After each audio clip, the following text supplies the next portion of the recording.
Pun kalau terang ya. Saya mengkaji ayat ini itu sering sekali, sering sampai sekarang. Mungkin ya sampai nanti sampai asarenah sampai asar. Ini rumah tenan ya.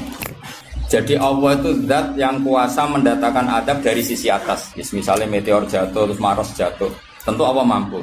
Atau dari bawah, misalnya ditelan bumi dan sebagainya. Atau, dan ini yang sering terjadi, Allah menjadikan kalian itu saling nggak cocok, kemudian saling membunuh.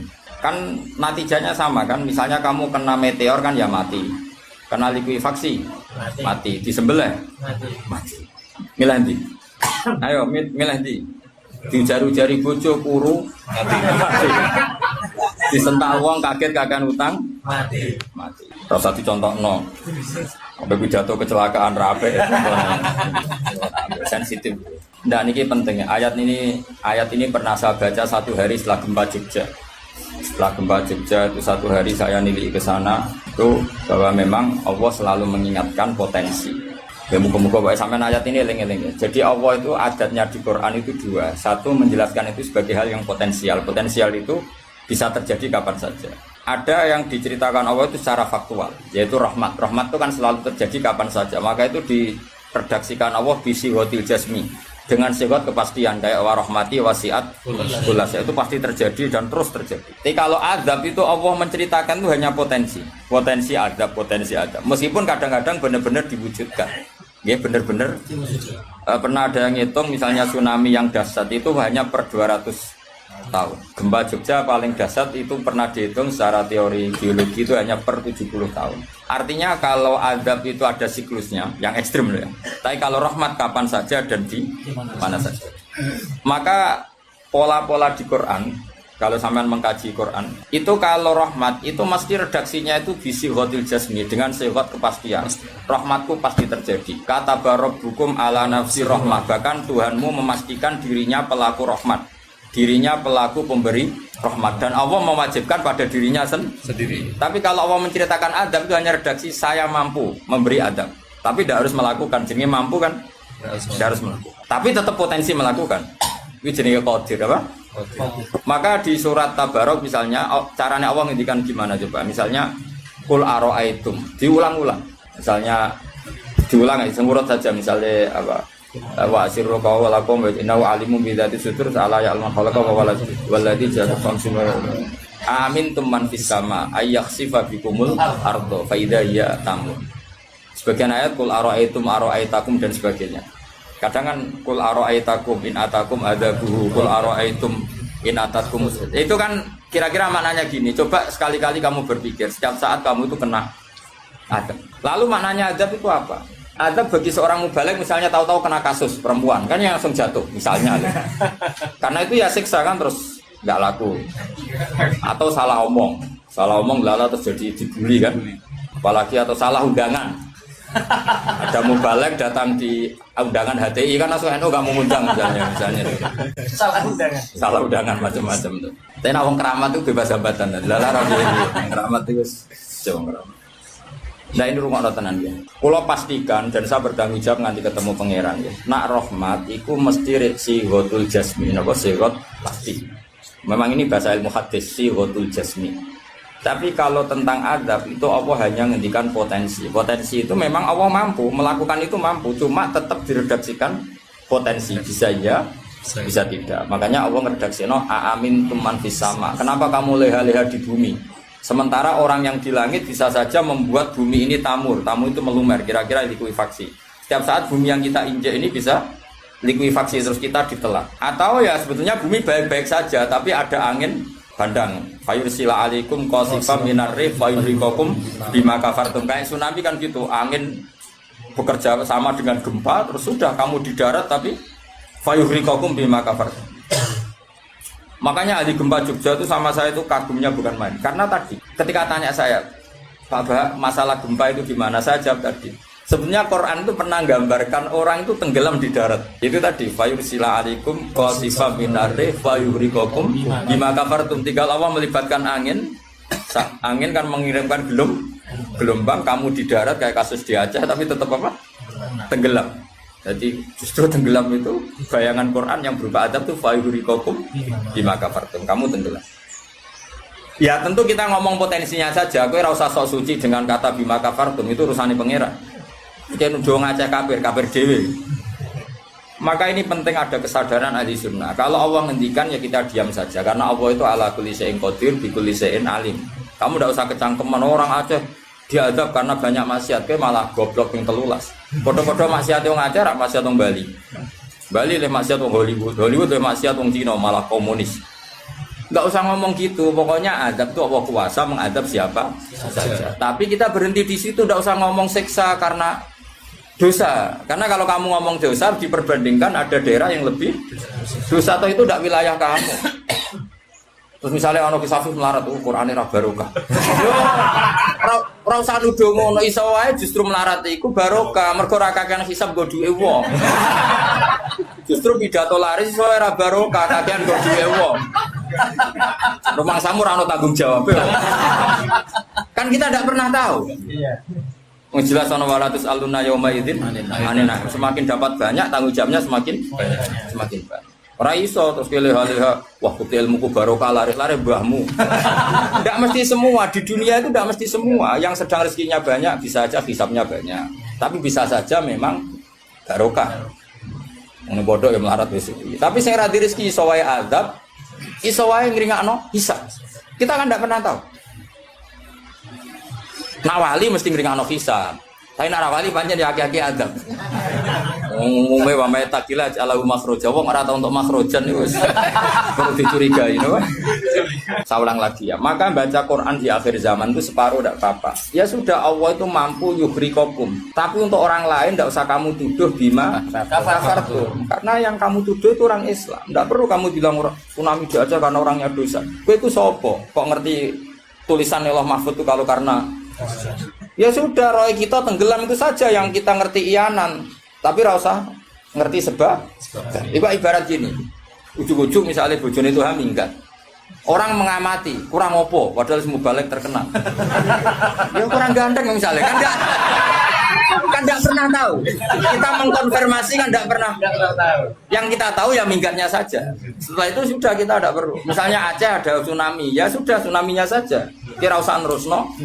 Bima kafartum itu wilayahnya Allah. Napa? Wilayahnya Allah.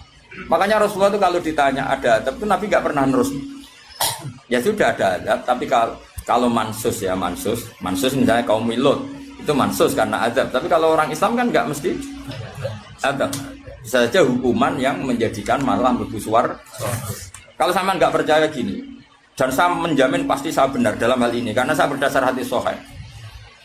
Sama-sama adab misalnya orang tenggelam. Banyak kan orang mukmin disifati Nabi itu mati syahid. Kalau tak lawan sing darane wong Aceh iku mesti adab. Tak lawan dunia akhirat. Selain wong sombong berarti tak maca hadis. Lho coba Nabi beberapa kali ngendikan umatku sing syahid itu sekian-sekian termasuk sing mata ghori kon sing mati tenggelam coba. Artinya ada bentuk ghori yang justru syahid. Kecangkeman dora tahu ngaji kecangkeman. Oh tak lawan dunia akhirat. Karena sok sucinya. Sudah kita baca ayatnya berarti fayuh rikokum saja soal bima kafartum itu otoritasnya wilayahnya Allah Subhanahu wa taala. Do sok suci do cangkeman. Oh tak lawan tenan. Nek wong iku mlebu swarga aku usul pangeran. Ampun Gusti. Niku nate ngenyek tiyang wong sak provinsi. Sok sucinya. Lo coba ya. Banyak orang mati divonis misalnya kamu, wah iku krana adab. Ternyata Nabi ngendikan mabtun wong lara weteng syahid. Gharib syahid, mahdum syahid. Orang yang mati korban, kan kita tidak pernah tahu. Ya sudah bodoh-bodoh tidak pernah tahu, pakai yang husnul khotimah saja, pakai yang husnudzon saja. Ono hafid kok mati umay rubo. Milih sing husnudzon ae berarti syahid. Kategorinya mahdum. Jangan terus ono wah kena adab. Kesuwen oleh ngedol Quran lu ngawur. Oh, tak lawan sing ngomong-ngomong lawan. Siap lawan. Siap. Ya bolo ISIS. Kita asli nih, maksudnya hobinya itu tak. Hobinya itu kan. Jadi nak dicak ngomong damai itu dingin. Yo pancen yo lucu, nak wong brewoken terus gak garang. Lucu nih, jadi Ya dadi nak pangeran ngendikan rungokno wae. Tapi kowe ora usah koyok di otoritas kok pangeran ben ngono pangeran. Itu termasuk tafsir yang termasuk saya setuju. Makanya kata Imam Sa'rawi, nak pangeran negur Kanjeng Nabi kira usah melok-melok. Kanjeng Nabi atasane pangeran kira usah melok-melok duwe rasa sesuatu mbek Nabi. Misalnya Nabi ditegur di Abasa, ya biar Allah atasannya Nabi, berhak dong negur. Kowe ora usah di perasaan macam-macam. Lho Nabi kok ditegur pangeran usah ngono. Nabi tetap panutan kita ila yaumil kiamah. Itu kan ibarat masyhur lah, misalnya Mbah Mun kadang negur putrane, ra perlu santri ngerasa putranya ada apa-apa. Itu kan wilayahnya Mbah Mun karena sama putra. Kayak aku misalnya negur Tuhan, kira olah terus melok negur Tuhan, aku walat. Lho Tuhan wis mubalek kowe sapa? Lah nek aku ora mau kiai ini aja. Paham ya jelas ya? Mak aku oleh sak uni-uniku. Cara dekne protes ning pangeran tetep dosane akeh dekne dibanding. Paling ngenyek dekne ditulis wira loro paling. Ini nak gak sampai ilmu. Apa meneh diperjualbelikan. Tuntas kok ngadepi aku sama biasa. Saya ulang lagi, ini penting saya utarakan. Jadi Allah saja yang Tuhan ngendikan itu potensi. Saya pastikan lah. Kita semua kenal Allah yang warahmati wasiat. Nabi berkali-kali ngendikan inna rahmati sabaqat ghadabi. Sebagian riwayat bukan sabaqat, ghalabat. Setiap rahmatku pasti mengalahkan azabku.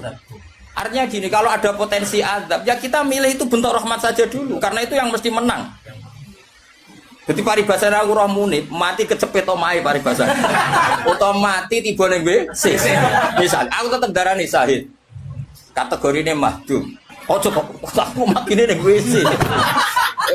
Mungkin dia nutupi kewaliane tapi Eba-ebane mati ning apa? Eba-ebane mati ning WC. Enggak apa-apa. Karena menduga rahmat itu lebih gampang karena Allah jelas ngendikan ning hadis qudsi inna rahmati ghalabat ghadabi. Berarti gamane pola semua itu lebih baik kamu tafsirkan sebagai rahmat. Nah, kecuali ada sharihul ayat yang mengatakan itu adab, tapi mana ada sekarang udah ada nabi. Misalnya kaum Lut kan Allah jelas-jelas ngendikan itu karena adab, ya sudah kita ikut mengatakan adab. Tapi kalau yang orang Aceh, orang mana-mana kan enggak ada ayatnya. Jelas ya? Iya. Mulane sing apik ngaji ku sing tenanan. Loh kalau kaum Lut kan binasillah misalnya hijarata kada wa kada terus Allah ngendikan karena adab. Ya sudah kita ikut tentang kaumnya Nabi Lut. Tapi sekarang Yunus misalnya ada orang punya penyakit homoseks, kemudian dia kena azab. Ya sudah itu sanksinya Allah. Bisa saja azab ini kalau dia mukmin kafaroh betul. Memang ya azab tapi oleh Allah dihitung kafaroh dan itu hadis sahih. Tidak ada seorang mukmin yang punya dosa kecuali nanti dia kena masalah, nanti kena ri atau kesandung dari Nabi dan itu nanti jadi kafarohnya. Dan ketika Nabi Muhammad tanya, ya Allah, kafirun apa? Iku jabal. Lalu wong kono nak mane Jabal Kat iku maknane Jabal Qaf. Wilayah Jawa dadi napa? Jabal napa? Kat niku sangka Jabal Qaf. Wilayah Jawa dadi napa? Jabal Kat. Dadi anggere adu itu. Anakku minggat botok Jabal Kat maksudnya waduh banget. Paham ya? Ternyata sampean kalau lihat di kitab-kitab kayak di Sawi, di Tafsir Munir itu detail sekali. Jabal Qaf itu induk gunung. Dan semua urat gunung yang ada di dunia itu terkait sama urat yang ada di Jabal Qaf. Jadi kalau Allah lewat malaikat kepengen goyang gunung, itu mau nginstruksi ning induke ning Jabal napa? Qaf. Kemudian digoyang, kemudian goyang semua. Dulu orang itu janggal. Tapi sekarang orang tidak janggal. Menurut pakar geologi, pakar-pakar vulkanologi, semua gempa di seluruh dunia itu hanya butuh narik satu pemicu. Jadi ternyata itu mirip cerita yang di kitab-kitab. Allah itu gak perlu nginstruksikno gunung terkait, cuma nginstruksikno duit tok. Dadi otote ora diobahno. Niku gunung sak donya. Napa? Obah, karena sistem gempa atau gunung itu sistem terpadu. Kesodok sitok. Nggih kesodok napa? Semua.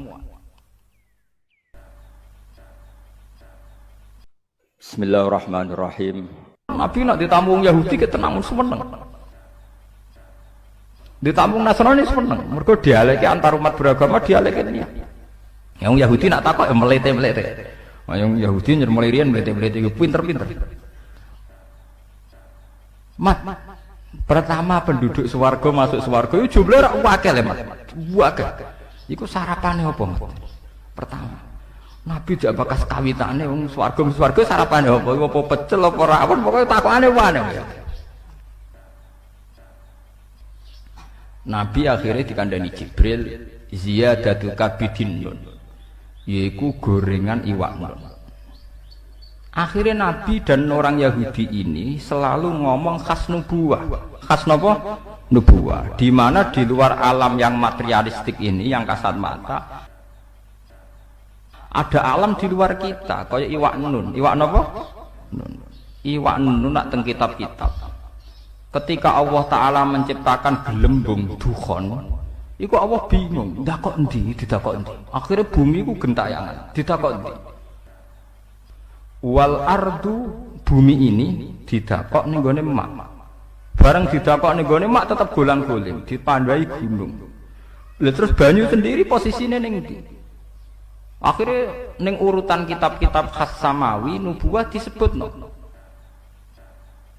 Wal ardu ala batnil khut, ala batnis sur. Itu terang. Jadi ning gone bumi iki ana sur.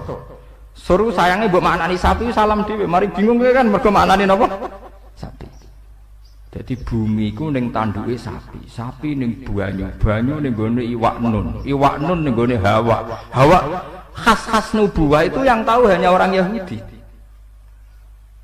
Termasuk sing diterusno khas nubuwah Kanjeng Nabi Muhammad sallallahu alaihi wasallam disebut nun wal qalami wa ma yasturun. Kita hanya tahu maknane nun iku iwak nun. Iwak nun iku iwak sing gegere dienggo panggonan bumi. Tapi alam materialistik tentu kita bicara kayak yang sekarang, teori Big Bang, planet bumi di sini, planet bumi di sini. Kita tidak pernah menjangkau ilmun sing kaya ala zuhril hud. Nggih, ala zuhril apa? Hud. Sami seperti qaf wal Qur'anil Majid. Ketika Nabi Muhammad tanya, "Ya Allah, qaf niku napa?" Iku jabal. Mulane wong kono nak mane jabal kat iku maknane jabal qaf. Wilayah Jawa dadi napa? Jabal napa? Kat niku sangka jabal qaf. Wilayah Jawa dadi napa? Jabal kat. Dadi anggere adu anakku minggat botok jabal kat, maksudnya waduh banget. Paham ya? Ternyata sampean kalau lihat di kitab-kitab kayak di Sawi, di Tafsir Munir itu detail sekali. Jabal Qaf itu induk gunung. Dan semua urat gunung yang ada di dunia itu terkait sama urat yang ada di Jabal Qaf. Jadi kalau Allah lewat malaikat kepengen goyang gunung, itu mau nginstruksi ning induke, itu ning Jabal napa? Qaf. Kemudian digoyang, kemudian goyang semua. Dulu orang itu janggal, tapi sekarang orang tidak janggal. Menurut pakar geologi, pakar-pakar vulkanologi, semua gempa di seluruh dunia itu hanya butuh narik satu pemicu. Kalau patahan di Australia gerak ya gerak semua, karena kayak bola sodok sekali disodok sidik. Jadi makanya ini gempa akan terus sampai benar-benar bumi kembali ke semula. Disodok mulai riyen teng Taiwan, kemudian Aceh tsunami, diteruskan ke NTT, terus ke Papua, kemarin ke Pangandaran, terus sekarang di mana itu yang Mentawai. Ya begitu terus. Jadi ternyata itu mirip cerita yang di kitab-kitab. Allah itu gak perlu nginstruksikno gunung terkait, cuma nginstruksikno duit tok. Dadi otote gak diobahno. Niku gunung sak donya. Napa? Obah, karena sistem gempa atau gunung itu sistem terpadu. Kesodok sitok. Kesodok napa? Semua. Nah ini termasuk ilmu-ilmu sing khas nubuwah. Padahal tentu dulu para nabi tidak punya teknologi, tidak punya sains. Punyanya wahyu. Nggih, punyanya napa? Wahyu. Ini perlu kula aturaken. Itu termasuk kontribusi orang Yahudi terhadap Islam. Mulane teng jalalan-jalalan nang riwayat alunaka angzil Quran rujuke ora ning sahabat, ayil Yahud. Jadi Quran turunin Nabi Muhammad tapi sing takok aneh-aneh wong napa? Yahudi. Jelok teng kitab-kitab. Riwayat alunaka rujuke sahabat napa Yahudi? Ndomir jamaah. Ayil napa? Yahud mungkin sama nak mulai delok. Mesti Yahudi. Enggak sing aneh-aneh. Wa yasalunaka an dzil qurnain, wa yasalunaka anir roh. Niku mesti Yahudi nggih. Domire teng putih. Yahudi. Karena mereka yang punya pengetahuan khas samawi. Napa khas napa? Samawi. Termasuk takok malih lan iki sing dadi fenomena sekarang. Mat, kalau Allah memutuskan seseorang dicintai itu gimana, Mat? Ya akhirnya cerita lah. Kalau Allah mencintai seseorang, Allah bilang sama Jibril, Jibril bilang sama malaikat langit bilang sama malaikat dunia. Kemudian fayudul qabul fil ardi. Kemudian dia menjadi trendsetter. Tahu-tahu diterima. Pangeran wae ngersakno wong tertarik kabeh. Nek wae ora ngersakno wong godheng kabeh kados polling ngoten niku. Ini biar sampean tahu. Sehingga orang Yahudi tadi agamanya Yahweh, Tuhannya Yahweh. Orang Nasrani juga punya masalah nisbat tadi. Berarti tiga agama ini ya punya ila kalimatin apa? Sawa. Disebut qul ya ahlal kitabi ta'alu ila kalimatin sawaim bainana wa bainakum. Berarti natijahnya seperti sebetulnya kita dengan mereka ada kalimatin sawa nggih bainana wa bainakum. Paham ini ben sampean ora terlalu dadi ekstremis sing bodho, paham dadi ben ana seni ilmiah. Mergo wong kotok nemen-nemen ketok bodho nih, paham. Kowe gedeng Yahudi nemen-nemen Nasrani, Kanjeng Nabi Muhammad populer, sing populer wong Yahudi napa? Nasrani. Nggih mboten, sedurunge dadi nabi, bahkan sedurunge lahir. Sampai Islamnya lagi piye nggih, Pak. Iku wis lewat modern, lewat macam-macam. Oh, mboten lewat Kanjeng. Pancen Allah ngersakno. Paham gitu. Mulane termasuk Allah khase dadi pangeran ini dari Allah. Aku pokoknya mau dibantah. Mergo aku ini alamu malah ta'lamun dari pangeran. Termasuk ciri khasnya pangeran nak dikersa ora kena napa dibantah. Mane kula wingi cerita teng bojo kula. Ki aja arep-arep aku ideal, nganti mati ora ngare ideal. Dadi wong sing arep-arep kiai ideal wong bento utawa ngawur. Wong ora pangeran kok arep-arep napa ideal. Mane kula dadi kiai kon khusuk nemen-nemen auzubillah. Kula tak rewangi khusuk layu tetep wae wong perlakuan kiai wae eling nek ana tanggane mati, ana wong mati ora ngarah hormat tenanan. Dadi kiai sing khusuk demen kesel. Mesake ngiyai mulai bar subuh tahajud, salat apa kok sak keneke. Ketemu wong sopan. Wong eling kowe tetep pendak keluargane mati. Yes ngono-ngono wae hormate ngono-ngono. Jajal ke bar salat subuh marung ngopi, bar iku rokokan wae kamlaku. Sing penting aja zina, aja dosa-dosa gedhe lah. Pokoke aja nglakoni dosa napa? Gedhe. Bar iku plepak-plepuk ning warung. Ya padha wae wonge ya. Ning ndi ngopi? Ya. Engko hormate padha-padha wae, paham nggih? Mbok ora wong khusuk duwi lho, engko wong ya ngono. Padha hormate ya. Pendak keluargane mati eling sam.